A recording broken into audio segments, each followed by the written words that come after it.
السلام علیکم ورحمۃ اللہ وبرکاتہ۔ رمضان کا آخری عشرہ اللہ تعالیٰ نے لیلۃ القدر کو ان 5 راتوں میں چھپایا ہوا ہے۔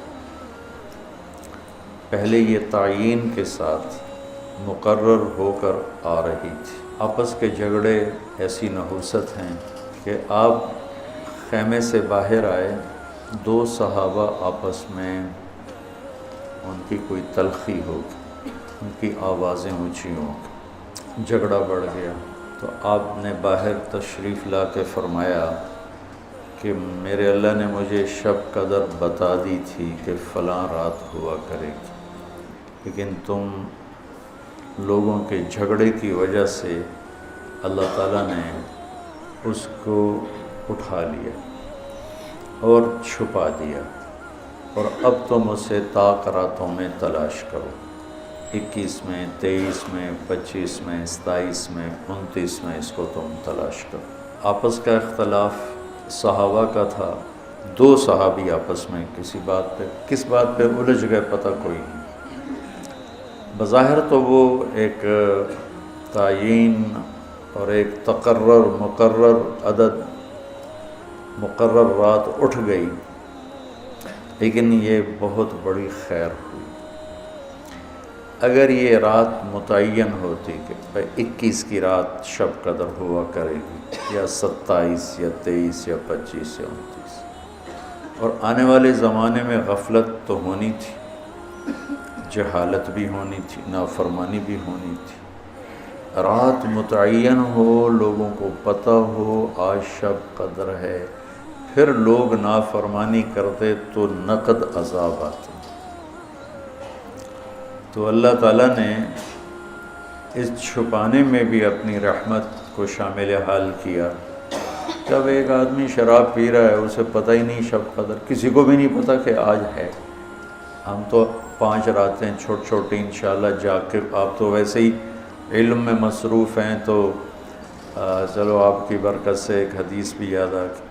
ابو ہریرہ رضی اللہ تعالیٰ عنہ فرماتے ہیں مدارست العلم ساعتاً، دارس یدارس، ایک دوسرے کے ساتھ علمی محاورہ کرنا، یا جس کو آپ تکرار کہتے ہیں، مدارست العلم ساعتاً خیر من احیاء لیلۃ القدر عند الحجر الاسود۔ اللہ اکبر، تم تو بڑے مالدار ہو یار ہیں، ماشاءاللہ۔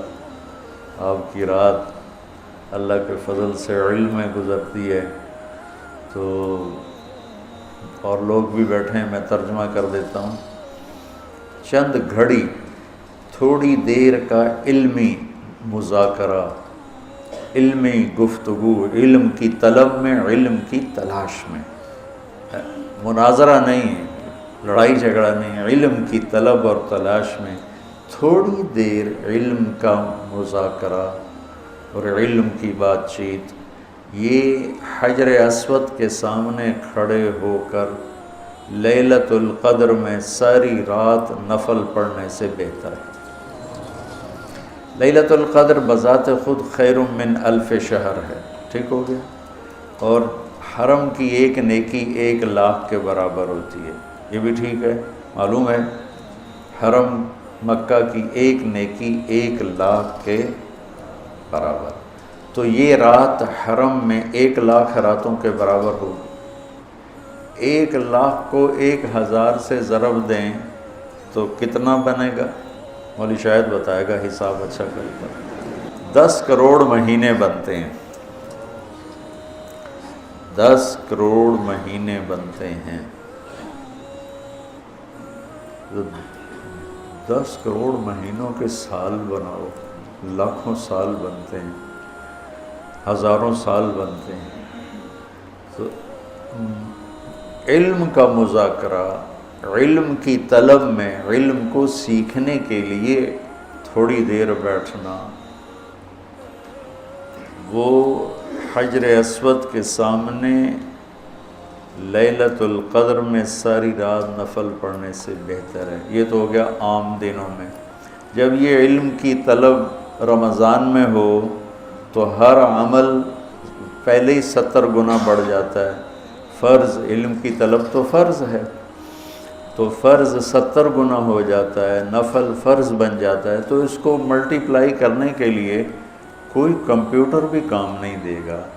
یہ آپ اللہ کے فضل سے آپ کی ساری ہم نے 25 کو چھٹی رکھی ہے، 2 راتیں گھر جا کے جاگ لینا، ایک 27 کی ایک 29 کی، تو انشاءاللہ تو اب ویسے بھی آج کل راتیں چھوٹی ہیں، تو یقیناً ایک رات تو ہوگی اس میں، 5 راتیں اگر ہم جاگ لیتے ہیں یقیناً ایک رات اس میں شب قدر ہے۔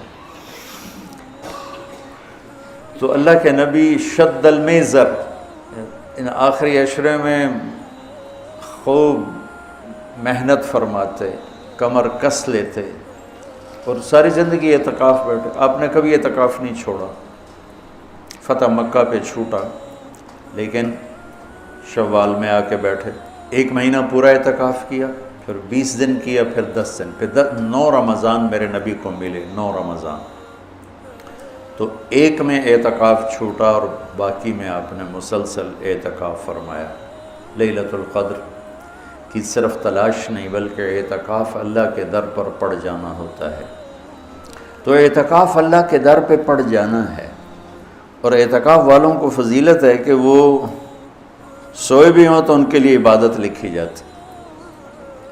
باقی ہمارے جیسے لوگ تو نفل پڑھیں گے تو عبادت لکھی جائے گی، قرآن پڑھیں گے تو عبادت کا اجر لکھا جائے گا، اور اعتکاف والا سویا بھی ہو تو قلم اس کا چلتا رہتا ہے۔ اللہم لک الحمد کما انت اہلہ فصل علی محمد کما انت اہلہ وفعل بنا ما انت اہلہ انک اہل التقوی و اہل المغفرہ۔ یا اللہ، یا اللہ، آخری عشرہ شروع ہو چکا ہے، تیری مغفرت کا، جہنم سے خلاصی کا ہے۔ ساری امت محمد کو جہنم سے نجات عطا فرما دے، ساری امت محمد کو جہنم سے نجات عطا فرما دے، ساری امت محمد کو جہنم سے نجات عطا فرما دے۔ پوری دنیا انسانیت کو کلمہ نصیب فرما دے، پوری دنیا انسانیت کو کلمہ نصیب فرما دے، پوری دنیا انسانیت کو کلمہ نصیب فرما دے۔ جو تیرے علم میں فرعون ہیں، شداد، حامان، قارون ہیں، ان کے وجود سے دھرتی کو پاک فرما دے، اور اسے امن کا، عزت کا، آبرو کا، شرم و حیا کا گہوارہ بنا دے۔ پورا عالم بے حیائی کی لپیٹ میں ہے، کفر کی لپیٹ میں ہے، میرے مولا اسے تو حیا کی چادر پہنا دے، ایمان کا نور عطا فرما دے۔ یا اللہ، تیرے بندے جتنے اعتکاف میں بیٹھ چکے ہیں ان سب کے اعتکاف کو قبول فرما اور ذریعہ ہدایت فرما۔ حرمین میں جتنے تیرے بندے بندیاں اعتکاف میں بیٹھے ہیں ان کے اعتکاف بھی قبول فرما اور ذریعہ ہدایت فرما۔ یا اللہ، تو ہماری یہ چھوٹی سی ایک کاوش، ایک حقیر سی کوشش، اسے بھی یا اللہ قبول فرما اور اسے ذریعہ ہدایت بنا۔ یہ قرآن سے ہمارے دلوں کو جوڑ دے، سیرت سے ہمارے دلوں کو جوڑ دے۔ یا اللہ، اپنے محبوب کی مبارک زندگی ہمارے سامنے کھلی کی کتاب کی طرح کر دے، اور ہر عمل کو اپنے محبوب کے یا اللہ نور کی روشنی میں دیکھنے کی توفیق عطا فرما۔ پوری امت میں یا اللہ سیرت حاوی فرما، پوری امت میں یا اللہ اپنے محبوب والے اخلاق زندہ فرما، بد اخلاقی سے ہماری حفاظت فرما۔ میرے دیس کو چوری ڈاکے سے بچا، ظلم و ستم سے بچا، قتل و غارت سے بچا، جھوٹ فراڈ سے بچا، سود اور رشوت سے بچا، یا اللہ ملاوٹ اور کھوٹ سے بچا۔ یا اللہ، میرے دیس سے تو بدکاری کے اڈے ختم فرما، شراب کے اڈے ختم فرما، جوئے کے اڈے ختم فرما۔ یا اللہ، آنے والی حکومت نیک دل، رحم دل لوگوں کی نصیب فرما۔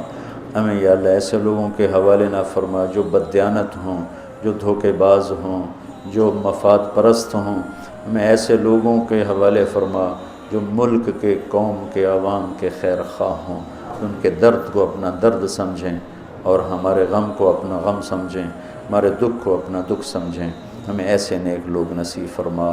یا اللہ، جہاں جہاں یہ میرے ساتھ لوگوں نے ہاتھ اٹھائے ہوئے ہیں تو سب کے حق میں ان کی دعائیں قبول فرما، ان کی حاجات کو پورا فرما، آمین۔